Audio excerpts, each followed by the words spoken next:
I read recently that another Pearl Harbor survivor had passed away, leaving less than a dozen of them still alive in this country as of the spring of 2016. It's been a long, long way since that morning on December 7th when the Japanese Air Forces attacked on Sunday morning at 7:30 a.m. The sum total of that attack is that 21 warships are either sunk or damaged.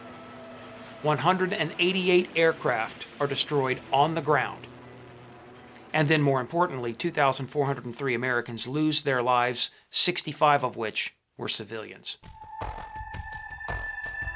At the same time that the Japanese go to attack Pearl Harbor, they're also attacking Midway, manned by Marine Defense Battalion. You had squadrons there. Then especially Wake Island, which had at that time called a fighting squadron, now fighter squadron, and another Marine Defense Battalion there. And then the next day, they attacked at the Philippines, where you had an entire Marine regiment, you had any number of Army regiments that were there, and you had the Philippine forces. So this was an attack. If you can take out Pearl Harbor, the Japanese felt then that the United States would really be left defenseless, and perhaps not an invasion actually of America, but at least so that the U.S. could not interfere at all with further movement and incursions throughout the Pacific area, specifically in the Philippines. During the December 7th attack, a lone Japanese D-3A Val dive bomber flew away from Pearl Harbor to the southwest. The aircraft was being piloted by Petty Officer Second Class Gen Goto, and the radio operator gunner on board the aircraft was Petty Officer Second Class Michiji Utsugi. They were being pursued by two U.S. Army P-40 fighters from the 47th Pursuit Squadron, flown by Lieutenant Kenneth Taylor and Lieutenant George Welch. Welch attacked first, but Utsugi fired bursts of machine gun fire that damaged his P-40. Then Taylor moved in. He wounded Utsugi and then shot up the Val's engine. The stricken dive bomber started to go down, and as it did so, Utsugi and Goto both bailed out and descended under open parachute canopies, landing here at Barbers Point. The keeper of the Barbers Point lighthouse at the time was a man by the name of John M. Sweeney, and he saw the Japanese aviators coming down under open parachutes, so he called in the sighting. Shortly thereafter, a truckload of U.S. Army soldiers from the 55th Coast Artillery Regiment arrived to investigate. They looked for the downed Japanese aviators overnight on December 7th, and then shortly after dawn on Monday, December 8th, they found them. Utsugi had died of his wounds overnight, and so Goto buried him on the beach near the point. Then, using his Type 14 pistol as well as Utsugi's pistol, Goto attempted to fight off the American Coast Artillerymen who were closing in on him. He refused to surrender and was ultimately shot and killed. Although it was on a very small scale, the shootout that unfolded here at Barbers Point during the early hours of Monday, December 8th, added ground combat to the equation.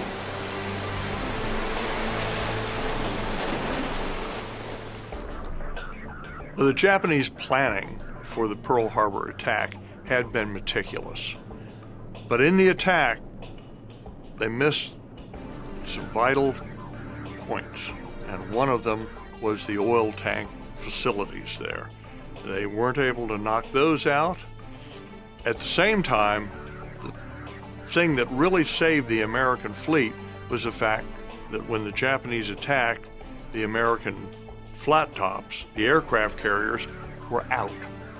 But the real critical point was the Japanese admiral decided that enough damage had been inflicted, and he was worried because he didn't know where these aircraft carriers were, and they could be coming up on him, made the decision not to send in final wave, which, had it gone in, probably would have damaged the fleet to the point that they couldn't have gotten the repairs done as they did so incredibly for that period, and gotten those ships back out in the war to support further landings on islands.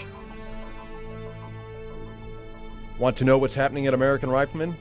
Follow us on Twitter and like us on Facebook. We'll be right back.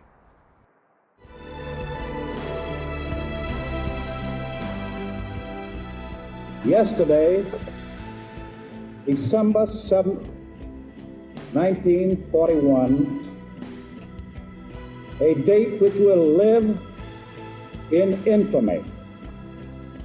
The United States of America was suddenly and deliberately attacked by naval and air forces of the Empire of Japan. The National Memorial Cemetery of the Pacific was established here at the Punch Bowl Crater in 1949 to provide a final place of burial for American military service personnel who were killed in action during the Second World War, but were buried on remote islands like Guam, Saipan, Iwo Jima, or Okinawa. Eventually, over 13,000 people from that conflict were brought here. But then, more came during the Korean and Vietnam Wars. Today, there are over 34,000 burials in this cemetery. But in addition to that, the names of 28,788 military personnel who were either remain missing or were lost or buried at sea are remembered in the courts of the missing. They flank the inspiring and uplifting centerpiece of this cemetery, the Honolulu Memorial. This place powerfully expresses the human cost of the war in the Pacific. The battle for Tarawa, November 1943, was really the litmus paper of all the work the Marine Corps had been doing since the 1920s. The idea at Tarawa was to take, again, an airfield. We needed the airfield. Tarawa is an atoll. Baitio Island was the one that the Japanese had fortified. And the Marines were to get over this reef and head in right in the face of the Japanese fire. The problem was with the reef, there wasn't enough water over it to get the boats in. So a lot of the Marines, in fact most of them, had to offload at the reef and go ashore. One of those who went ashore was First Lieutenant William Dean Hawkins. One of the Medal of Honor recipients buried here is William Dean Hawkins. He joined the Marine Corps on January 5, 1942, and later served in combat on Guadalcanal. During the Operation Galvanic invasion of the Tarawa Atoll in the former Gilbert Islands, he led a scout sniper platoon and earned a reputation for relentless fighting spirit. He was killed in action, leading an assault against a Japanese blockhouse with rifle and grenade on November 21, 1943, and was posthumously awarded the Medal of Honor for the action. The war in the Pacific started on December 7th, 1941. But from that attack came a united America like we've never seen before or likely will ever see again. This nation was united to fight a war that they didn't want, but that they were going to win. And it was fought across tens of thousands of miles. It involved soldiers, sailors, Coast Guardsmen, and of course Marines. And it was a war that was not a pretty war. No war is, but the fighting in the Pacific was particularly horrific. And it was a war that left many of the veterans scarred by the brutality that they saw. Another notable individual buried here at the Punch Bowl Cemetery is none other than Pulitzer Prize-winning war correspondent Ernie Pyle. A veteran of the First World War, Pyle was reporting on the ongoing 77th Division battle for the Japanese-held island of Ieshima during the Second World War, when, on April 18, 1945, he was killed by a bullet from a Japanese Type 92 heavy machine gun. At the time of his death, Pyle was writing a column about the final Allied victory in Europe. It was found in his pocket, and it reflects the cumulative effect of him having seen so much of the Second World War. But there are many of the living who have burned into their brains forever the unnatural sight of cold, dead men scattered over the hillsides and in the ditches along the high rows of hedge throughout the world. Dead men by mass production in one country after another, month after month and year after year. Dead men in winter and dead men in summer. Dead men in such familiar promiscuity that they become monotonous. Dead men in such monstrous infinity that you come almost to hate them. Our lives here in the 21st century are so busy and complicated that sometimes we don't have time to stop and think about battles that were fought in the middle of the Pacific more than 7 decades ago. But this series, it is hoped, will bring them to the forefront of your attention, lest we forget, so that we always remember the sacrifice of Americans who, more than 7 decades ago, fought a war of incredible proportions, fought a war of intense casualties.